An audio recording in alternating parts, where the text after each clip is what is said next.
भगवद गीता अध्याय 5 कर्मसन्यास योग।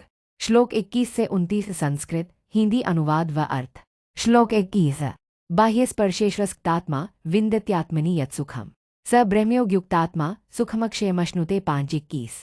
हिंदी अनुवाद। जिसका मन बाहरी विषयों में आसक्त नहीं होता और जो आत्मा में ही सुख पाता है, वही ब्रह्मयोग से युक्त होकर अक्षय सुख का अनुभव करता है।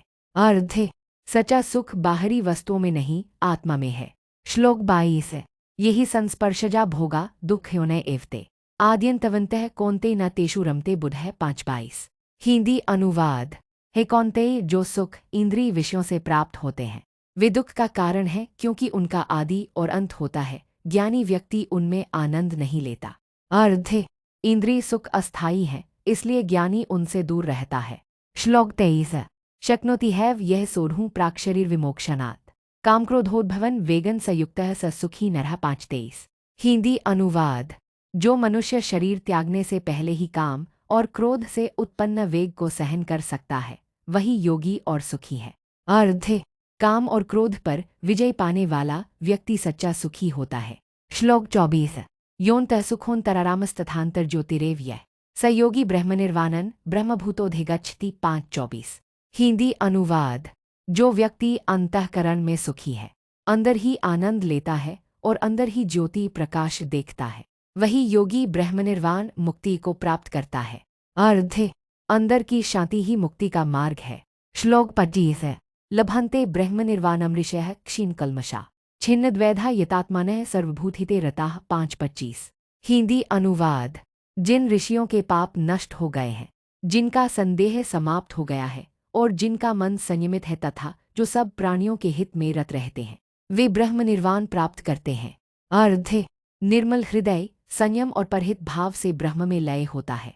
श्लोक 26 कामक्रोधयुक्ताना यतीना यचेत्साम अभितो ब्रह्मनिर्वाणं वर्तते विदितात्मनां 5:26। हिंदी अनुवाद। जिन यतियों ने काम और क्रोध का त्याग कर दिया है, जिनका मन संयमित है और जिन्होंने आत्मा को जान लिया है, उनके लिए ब्रह्मनिर्वाण चारों ओर विद्यमान रहता है।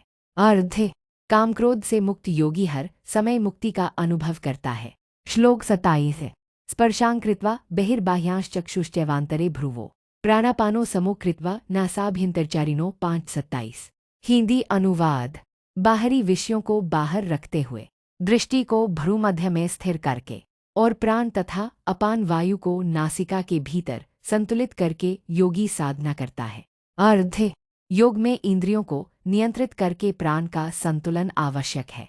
श्लोक 28 यतेन्द्रियं नो बुद्धिर्मुनिर्मोक्षप्रायः विगतेच्छा भयक्रोधो यह सदा मुक्त एव सह 5:28। हिंदी अनुवाद।